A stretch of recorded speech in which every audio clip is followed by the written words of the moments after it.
In the initial painting of this scene, I just pretty much copied the flat light of my reference folder. It gave me a painting that was, okay.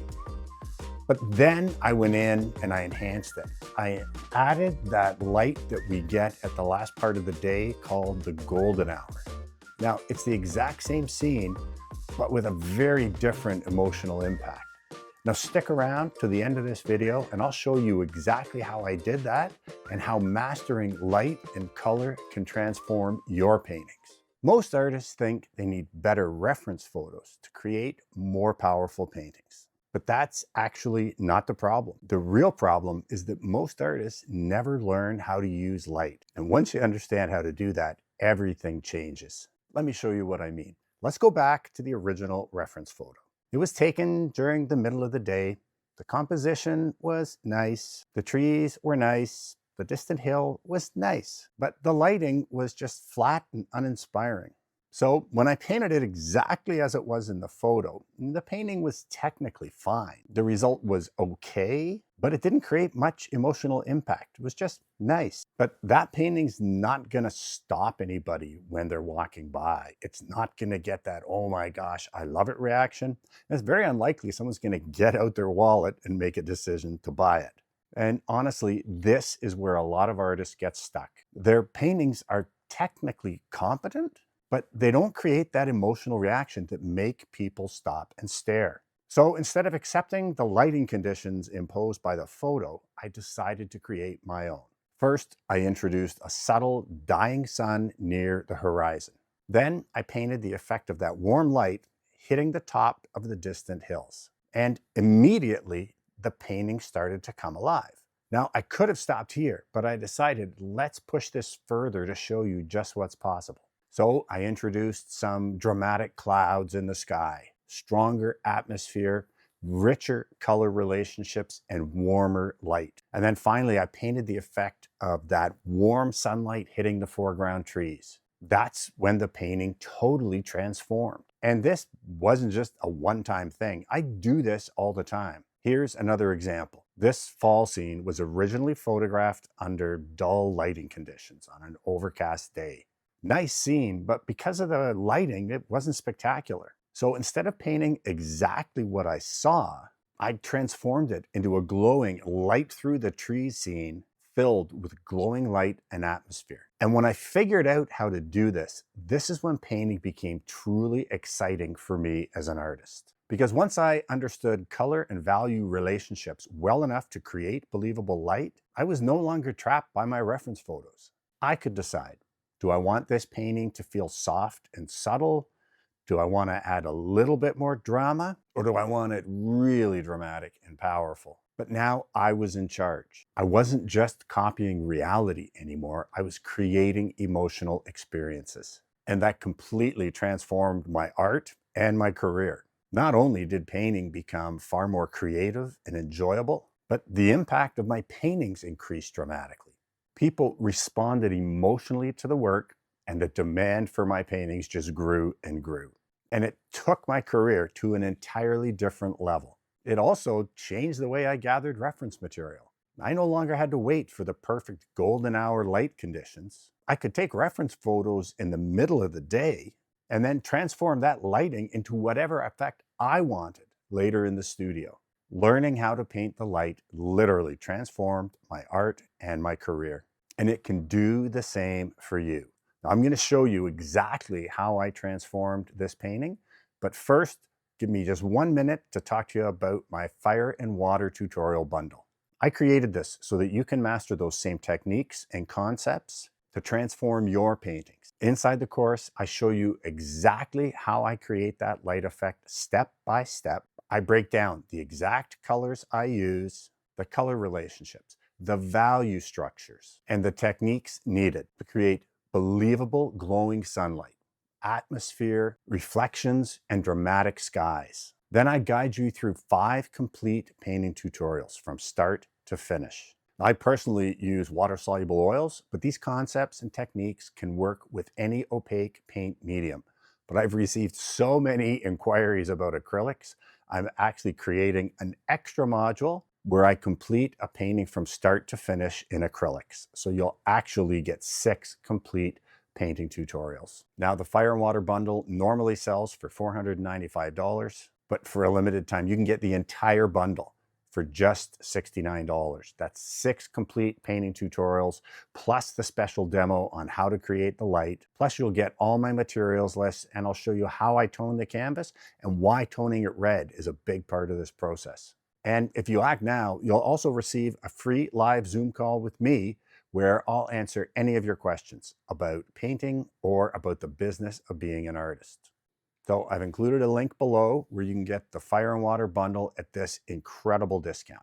But this offer won't last forever. So if you're ready to start creating paintings bursting with color, atmosphere, and light, click on the link below and I'll see you in the course. Okay, and now, as a thank you for sticking around this long, I'm going to show you how I transformed this painting with boring light into a much more exciting painting with that golden hour lighting.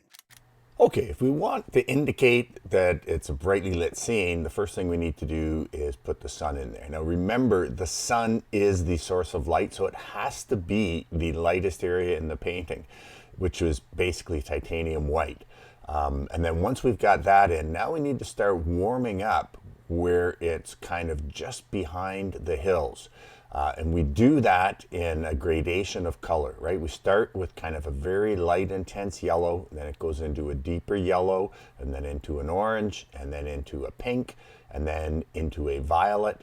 And then that's kind of blended in from purple and then into the blue, so that it's kind of like a seamless gradation from that intense yellow to the blue of the hills. We want it to kind of blend in. Now I'm working over a painting that's already dried, so it's a little trickier to get that blend, but you can still do it just by scumbling with a brush with hardly any paint in it.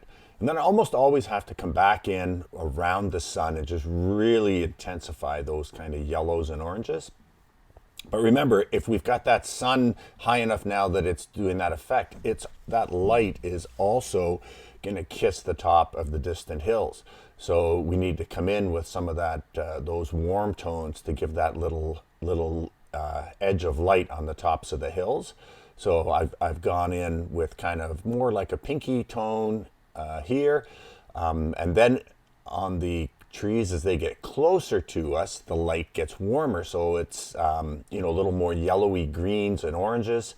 But then that means we kind of lose the edge of the distant ridge, so we need to come in with some light blues to indicate that kind of fog.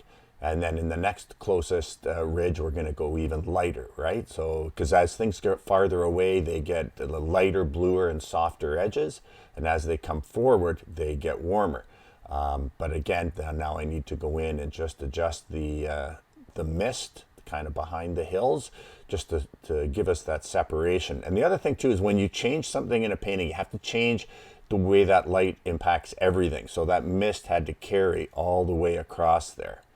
Now already this painting looks way more dramatic than the original version, but now we're going to go in and just take it to the next level. And again, I'm kind of overdoing this just for emphasis to show you exactly what you can do by changing the lighting.